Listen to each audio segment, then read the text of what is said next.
we want to come up with.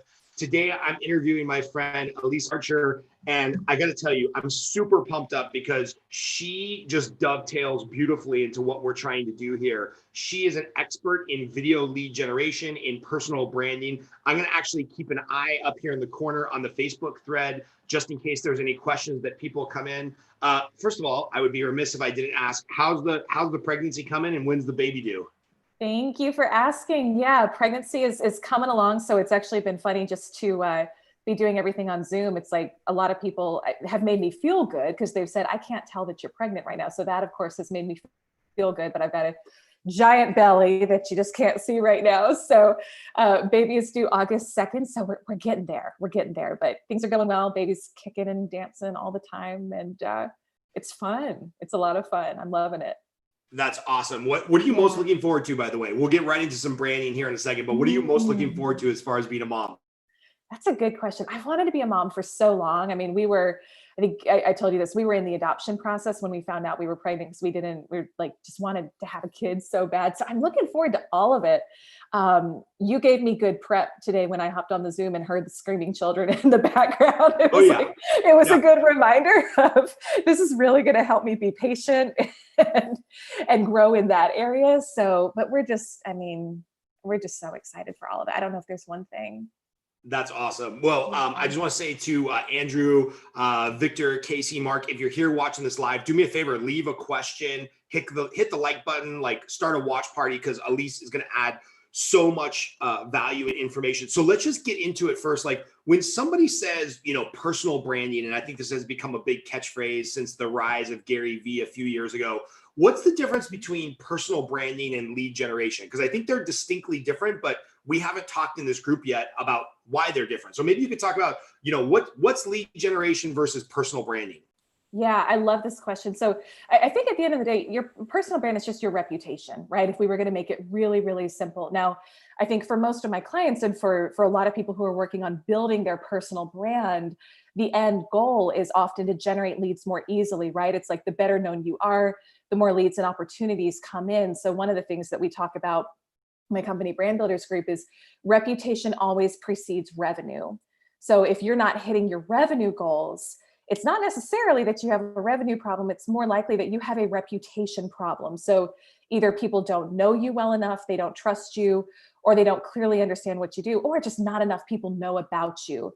So you can build a profitable business without having a strong personal brand in your space. It's just going to take some more tactical hands-on, like direct outreach kind of approach to your lead generation. But I think the more that you can grow your personal brand and your influence in the space, the more people come to you. It's kind of like you're a magnet, not a megaphone, and people are coming to you, seeking you out. So the lead generation piece is a lot easier. Okay, we gotta break that down real quick, because you said two things in there that I love. You said you want to be a magnet, not a megaphone. I love that, because I'm kind of a loudmouth and I don't have any problems talking to a lot of people. And I know some people watching right now, Brittany, Jeremy, Andrew, Victor, they're probably grew up in that sales culture where it's like you just outbound, call. You're a megaphone. You talk to as many people. So I want to dig into megaphone versus magnet. And then you also said something in there that reputation precedes profit. So maybe you can pick one of those two and dig in a little bit deeper. Yeah, absolutely. Let's speak to the reputation piece first. So when you're looking at creating a reputation, there's two different components that come into your reputation. So we have something we call the reputation formula, which is your results multiplied by your reach equals your reputation. So results times reach equals reputation. Sometimes people will look at a leader in their space and they'll say, how the heck did they do it, right? What was the strategy? How did they build that reputation? There's two key components. So the first, the results, is you have to be good at what you do. If you're not, you can build a reputation, but it's not going to be the reputation that you want. So results are having clear messaging. How can you help? Being very clear on your positioning, being able to articulate that.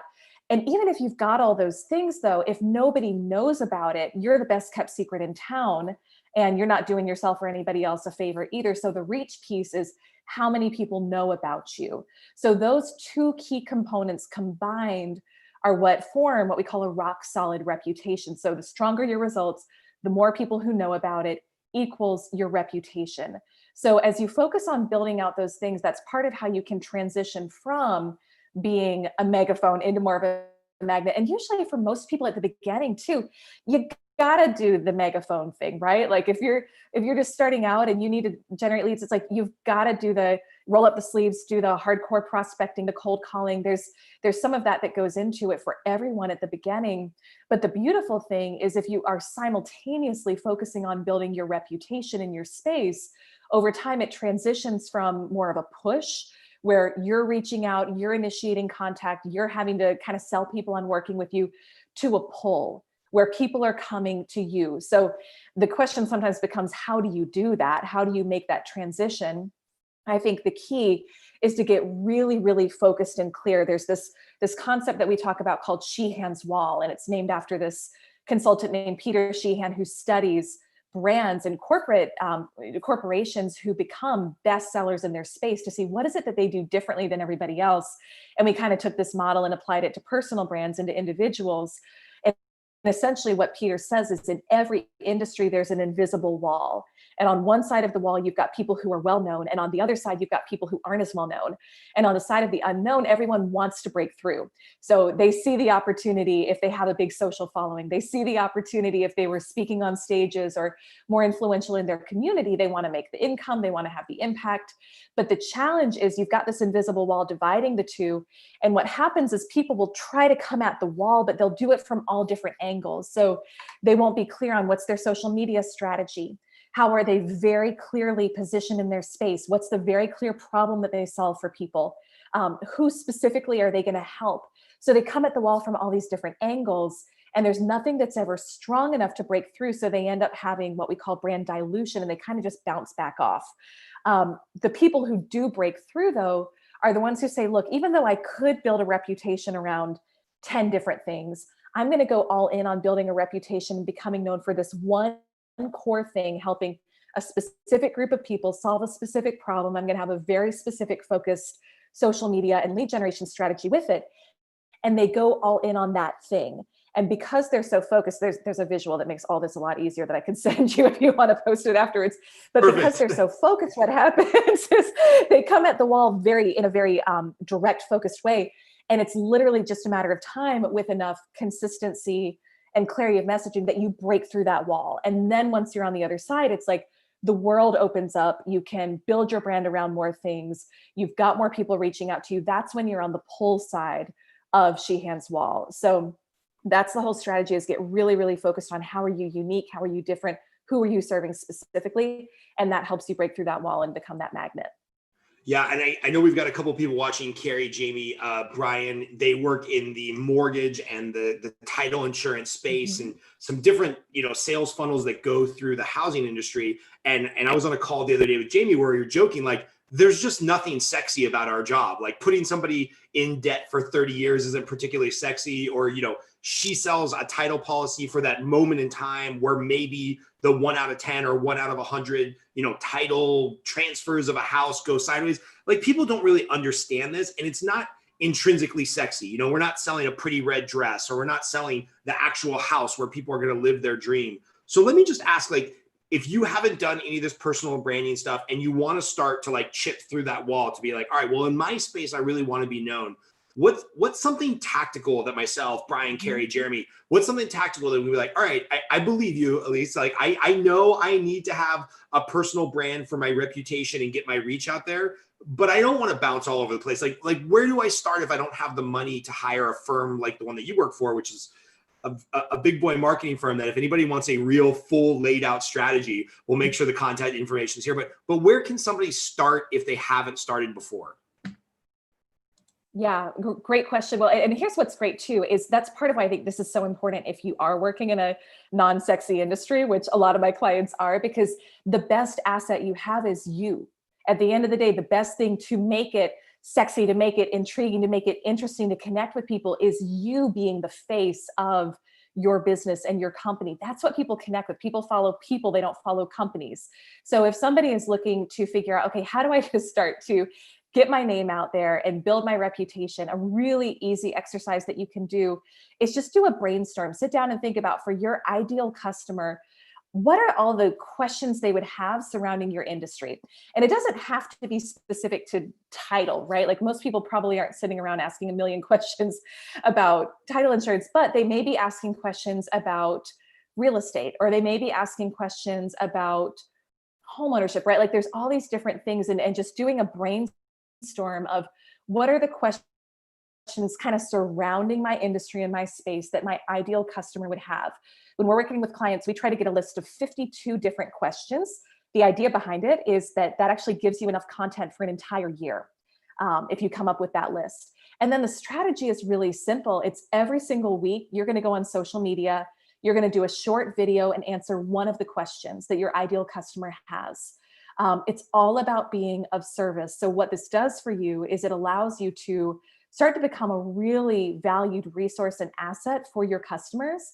And again, it brings your personality to the forefront. So they're going to get to know you. They're going to get to know like what your quirks are, what you're all about, how you communicate. And then the great thing is people are going to start to reach out to you, and they're going to say, hey, like I've been following your videos for a while. I'm in the market now for a home or for a title policy or whatever it is. They have developed that trust with you. You're building relationships at scale this way, where you're building relationships with people you don't even know, who are watching your content, who are learning from you. And then when the time is right, you're going to be the one they think of. So that's like a simple, just tactical strategy that somebody could implement tomorrow, but focus on being of service and answering questions to people, and it'll come back to you. Yeah, it's awesome. I'm thinking of, if somebody really wants to put in the work and they're just not going to, blow this off as something else, like, oh, I'll get to it in a while. Sit down, brainstorm 50, just start with 10, it's 10 weeks worth of content. Start down with 10, 20, 30, 50 questions that your ideal client might ask in your space. And you're making me think of one of my favorite clothes brands is called I Am Project X. They make this like gym wear and stuff, and it's all very Hawaiian and beach theme and whatnot. And I was asking the question online, why are all workout shorts have pockets that are so shallow? Because it's like you're in workout shorts, then you leave the gym, you put your keys in there, and the workout short pocket is like this deep. So I Googled that, and they had answered the question on their business page, and they were like, we don't believe that workout shorts should have little tiny baby pockets. We think they should have real pockets for when you got to throw your cell phone in. So they answered that question. And now 3 years later, I've probably bought a couple $1,000s worth of clothes from I Am Project X. And I'll put the link here, but you made me think of that, because I'm like, that's how I came across that company, is by asking a simple question. Why are all gym shorts have shallow pockets? That's perfect. That's like, at the end of the day, that's content marketing at its finest. And it's something that smart brands have been doing for a while, but a lot of personal brands haven't thought about it yet, or haven't, but that's how it works. And then two other great tools that I would recommend for anyone watching too, if you're getting stuck or you're like, I'm having a hard time coming up with questions. Keywords Everywhere is a great plugin that you can use, which will actually show you when you type in a question, it'll give you a ton of other recommended search terms, things that people are actually searching for. It's a free plugin you can use in Google Chrome. And then Answer the Public is another free tool too, where you can go in and type in a topic, and it shows you all the different questions people are coming up with and asking online. And that'll show you, it'll actually give you proof of these are the most popular questions people are answering, and you can start crafting questions around that. So one of them was Answer the Public, and what was the other Chrome plugin? Keywords Everywhere. Keywords Everywhere and Answer the Public. Yeah, because I was just going to say, where do people get started if they can't afford an agency? That's a great place to start. And what about the person that might be watching this or watches the replay? And by the way, if you're watching this, guys, like, the lovely Miss Archer is giving of herself and her time very freely and willingly, because the whole purpose of the Generate Group here is to get an exchange of value and help people get their business, their lead generation, their personal economy back on track, right? So like, if you need a personal brand to sustain your personal economy, this is for you. So if you know anybody else that needs to be in this group, please add them, click the like button, leave a comment, because we want to know that we're doing this and adding some value, which I know we are, but that little positive feedback, it's like Pavlov's dog, just ringing the bell once in a while. I like to have my mouth water. But I did want to I did want to ask, what about the person that's watching this, that's rolling their eyes and says like, well, I'm not good in front of camera, or I'm not a lovely young lady that's going to attract people to watch me when I'm doing something, or I'm not a super congenial guy who's going to get everybody all pumped up. Like, a lot of people, they're really scared about what they look like, or that they're going to say the wrong thing, or that they don't have professional photography. So what do you tell the people that are either scared, fear-based, don't know where to start? Like, what would you say to those people? Yeah, absolutely. Well, that's part of why. So the kind of the other element of what I do is video confidence coaching for people. And I realized just in my work with clients over the years, how many people struggle with confidence on camera. And here's what I've learned is that it really doesn't matter what you look like. I was talking to a potential client today who's in financial services, and he's like a normal looking dude, right? Like, hopefully he doesn't watch this and is offended. But don't worry, there's nobody more normal than me. I had to grow a beard just to hide the second chin, so you're not going to offend I anybody. like the beard. I wish I could do that. I'm getting close to one with the extra pregnancy weight. But so he's, like a normal looking dude. And he was talking about, he had just started putting out videos on LinkedIn a couple months ago, and had an inbound lead from American Airlines, from someone who said, I'm watching your videos. The content, like the ideas you provided were really solid. They're now a client of his. It doesn't matter how you look. The most important thing is focusing on giving value.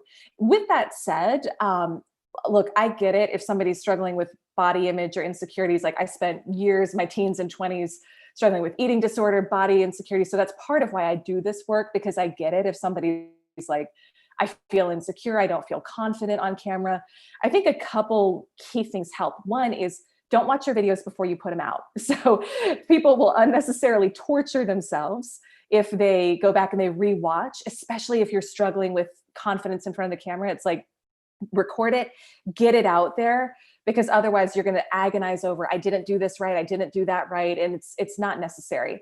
Another thing would be just really, it's like your mindset with it. So shifting into that place of service. So get a picture printed out of your avatar, your ideal client. Maybe you've got a favorite customer that you love, and like put that picture right next to the record button, or the little green light that you talk to when you record, so that you feel like you're having a conversation with them, right? This applies whether you're cold calling, whether you're doing videos. You can't feel fear if you're focused on helping somebody. You may have to reorient yourself to a place of service 20 different times over the process of recording that video, but having that picture of that person who you're pretending you're speaking to them in the video, and really just grounding into, even before you hit record, like, what's going on in their life? Like, this is something I do before I create content. If I find myself feeling nervous, because I have it happen for me. I'll just really get centered on like one of my favorite clients, and I'll think about what's going on in her world right now. What is she struggling with? What are some of the financial things going on? What are some of the family things going on? And you feel the nerves just kind of like drop. You just drop into a place of service, and it's so much more powerful. And then the more you do that, the more you'll realize that it's really not hard to do. It's simple. I think one of the best things to overcome fear and insecurity on video is just to do your first one, get it out there, realize that, especially at the beginning, nobody's watching anyway, so the stakes are low. So it's like maybe your mom and your cat will see it. And so that's a good thing at the beginning. Practice, you'll get more confident with it over time, just like anything else. Yeah, I love your idea of talking to an individual, right? This is something you suggested to me a year ago when we first did an interview. You're like, oh yeah, no, when you're talking to camera, who knows, maybe it goes viral and 4 people see it, or 4,000 or 4 million. But if you're talking to the camera to one person, it's just going to come across so much more authentic, and it makes your stress level go way down. And so, one of the reasons I love going live is I go live, and then sometimes it's a little distracting to the audience because I'm looking over here to Facebook, but like, I want to see that Melissa is watching this right now, right? I want to see that Danielle and Carrie are watching this right now, because like, then I could be like, oh yeah, there's Carrie's smiling face. I can be talking directly to her and knowing that I'm adding value. And then I don't care if I accidentally say, or if I look silly, because Carrie already knows I look silly. So it's like, it doesn't hurt my feelings at all. Well, and that's the thing too, like people don't trust perfect. So if you're trying to make it perfect, if you're trying to be too polished, it's not like, you're actually going to alienate people. You know, you're going to alienate people more. Like, it's funny. So I'm a makeup girl. Like, I enjoy it. It's fun for me. I probably would be a makeup artist in another life. So I like that aspect of getting dressed up. But I recently had surgery on my forehead, and I've got this like big scar here that it's kind of like, it's covered with makeup pretty well now. But I did a video without my makeup on, and it was like, people loved it. It got way more engagement, way more views, way more support than my normal stuff. And so just being you, that's who we like. That's what we want. That's what people want at the end of the day, is you showing up as you are, authentically as you, because it's not really about you. So I gotta tell you, I wasn't gonna bring it up unless you brought it up, but I DM'd you on Instagram when you had that going on, because I was like, oh man, that looks pretty rough. And I want to make sure you're okay. But I've got to tell you, because you always look so put together all the time you do anything publicly. When I saw that, I was like, oh, cool. She ain't perfect either. Like, it actually gave me a little bit of confidence to be like, all right, cool. If she can go live with the scar on her forehead and just being super raw. Like, I remember when I saw that, I had these simultaneous competing feelings of like, oh man, I hope she's okay. Hey, I'm kind of glad she didn't look her best. Like, that makes me feel better. So kudos to you for having the strength to go live and talk about something so, personal to you. And I'm glad that you're doing okay. Thank it's you. scary to deal with especially when you're pregnant. What else do people need to know about that personal brand? I think sometimes people get really in the weeds, are like, well, what does my color need to be? And what is my, what should I wear? But if we're talking about personal branding, are we talking about a consistent personal thread through their entire everything, or are we just talking about be you as often as you can? Like what's important when people are thinking through their personal brand? Yeah. So I think, to your questions, there's a little bit of both, right? There's the be you, and then there's also the consistent thread. One of the biggest mistakes that I see people make when they decide to start building their personal brand is they immediately start thinking about the aesthetics. So they start thinking about, what's my color scheme going to be? What's my logo? What's my Instagram filter going to be? It's like, that's the fun, sexy stuff. So I get it. But the challenge is, it's kind of like you're trying to build a house without having a blueprint. So what I would encourage somebody to do is, before you start, especially if you're investing any sort of money in website, in graphic design, like all this stuff does cost money. It's cost time or money. So either way, you're going to be investing. Get your blueprint together for your brand. So some really key questions to be asking yourself are, what specific problem do I solve for people? Because people buy solutions to problems. So get really clear on, what's the problem that I solve for people? Who is my very specific audience? That's going to tell you where they're spending time. So if it makes sense to do Instagram or LinkedIn or launch a podcast or whatever. So it's going to help you stay focused. What's my revenue model going to be? So like, what am I trying to drive people to do as a result of engaging with my personal brand? Getting really clear on that.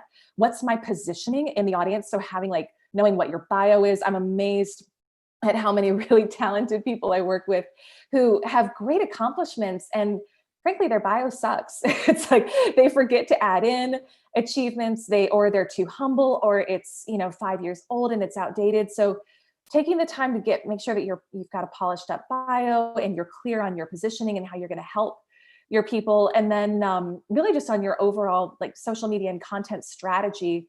We can waste a lot of money on technology that we don't need. And so what I would advise to people is, let the strategy drive the technology. Get clear first on, what are you going to be doing? Are you podcasting? Are you going to be doing videos? Are you trying to speak? Are you going to do LinkedIn videos? And then from there, you can back into it with, what's the right technology? What's the right support team to help you? Then once you've got that blueprint, you start building that house, and it's going to be more beautiful. It's going to work better for you. You're going to want to live in it. So there's my corny real estate analogy for you. Yeah, no, I love it, because I can't tell you how many friends I have with the whole podcasting gear, or the screen, and I've made the same mistakes. Buy this camera and buy that. It's like, well, all of my video content is done from this little $99 Logitech, webcam. The $1,000 camera I bought effectively never got used, and I gave it to one of my assistants who wants to go make better video content. So I love that idea of having the strategy, and then let the let the house build around the blueprint. If somebody wants to get in touch with you, I want to make sure they have your contact information, and we'll put your website and the links here. Is this something you do, like a consult, or you can have somebody can pay you to go through their blueprint and be like, all right, I might not manage your life and your social media forever, but I can at least help you with the blueprint. Is that something you do? Yeah, absolutely. Absolutely. So the way that my team and I help people is we just like to get to know you first, to see what's going on for you. What are you looking to do? Where are you stuck? To see if you're a good fit for us as a client, and if we're a good fit to help you as well. And so what we offer is just a complimentary brand strategy call for anybody who's interested, where we really dig into what are the goals, where do you feel stuck, where are you running into any challenges, and then from there kind of help map out, okay, what would the strategy be to accomplish your goals? And so, I mean, my team is exceptional. We work with everyone from people who are just starting out to literally some of the top personal brands in the world. So you're getting expert guidance from someone who is working with some of the top personal brands out there today.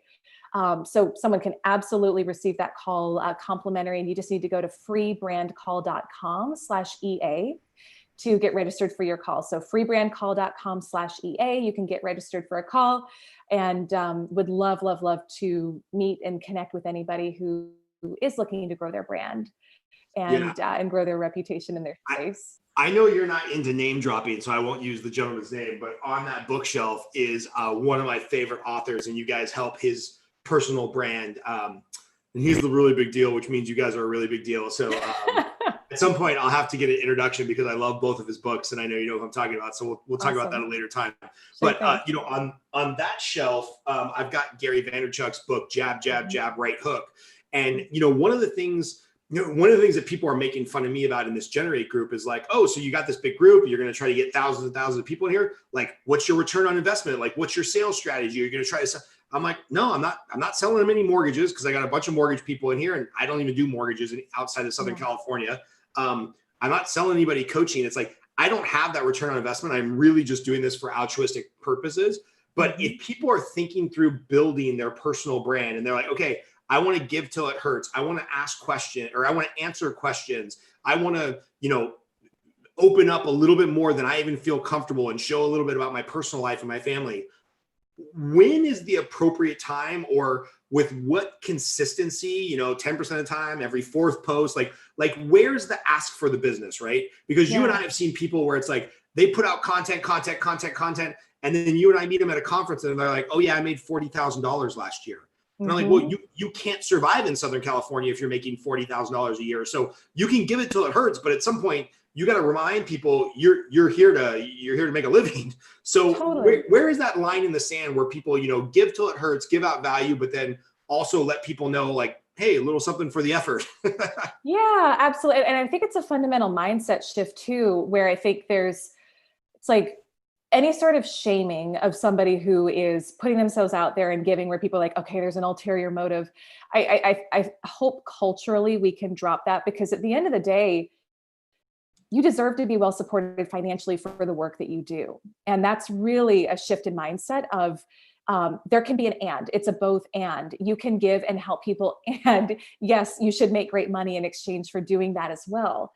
So that's part of why I recommend getting clear on what's the business model and what's the strategy. And it's like, yes, there's an element of strategy to it, but too, like, what's the end result that you want to have happen as a result of putting out this content? Because you need to be able to feed your family. You need to have financial relaxation. You need to make great money in order to accomplish your goals for most of us. So getting clear first on what are you driving people to with your content, with what you're putting out, whether it's a free call, whether it's a program, whatever it is, you want to be clear on that first. Now, in terms of the balance of the content, I think Gary's book, which you recommended, is a great one and a great resource. And I think what he says, and what I typically recommend too, is it's like every 1 out of 4 or 1 out of 3 is cool to do and ask. I probably give more. Like, when I think about my own strategy, I probably give more. It's probably like 1 out of every 5 or 6. There's not really like a set number, but for someone who's like, I need a percentage, think about it that way. But at the end of the day, the idea is you build up relationship equity with people. You give a lot, you help them out. Then when you have something that you are promoting or something that you do want to do, it's like you've built up that relationship bank to the point where you can ask and feel good about it. So there's definitely, it skews, it should always skew in terms of giving value. And my mindset with it is, if someone never buys from me, even if like, I still want to teach everything I know online for free, because people don't pay for information today. They pay for organization and application. So give away everything you know for free, one bite at a time. Your customers, your best clients are the ones who are going to be watching you and saying, oh my gosh, like he knows what he's talking about. She knows what she's talking about. This is the person I want to hire and work with. So it will come back to you, and you deserve to be financially well supported for your work in that. So I wouldn't shy away from being like, yeah, I'm offering a free call. Yeah, I'm offering this. Like, it's just, that's how the economy works. And you know what I love about you personally, and the people that I think are doing this doing this well, is that you are authentically you. You know, when you offer to do a free brand strategy call, I know that you're not looking at it as, okay, I got to put my lead magnet out there, and then I'm going to get 300 people to respond, and then we're going to convert this, and this is going to put money. Like, I know you're just authentically saying like, hey man, let's jump on a call and see if we're good to work with each other, or if we could even help you. Maybe you're not the right fit for us, or vice versa. And so I just want to say, I appreciate you, first of all, for being so authentically you. One more time, if people want to get that brand strategy call with you, what is that again? Sure thing. Yeah, it's freebrandcall.com/EA. You can get registered for a free call there. Yeah. And then what is the last piece of advice that we need to leave the audience with as far as brand strategy or growing their presence, we will say? This is a good one. Okay. Here's, at the end of the day, with everything I do, I firmly believe generosity is a time bender.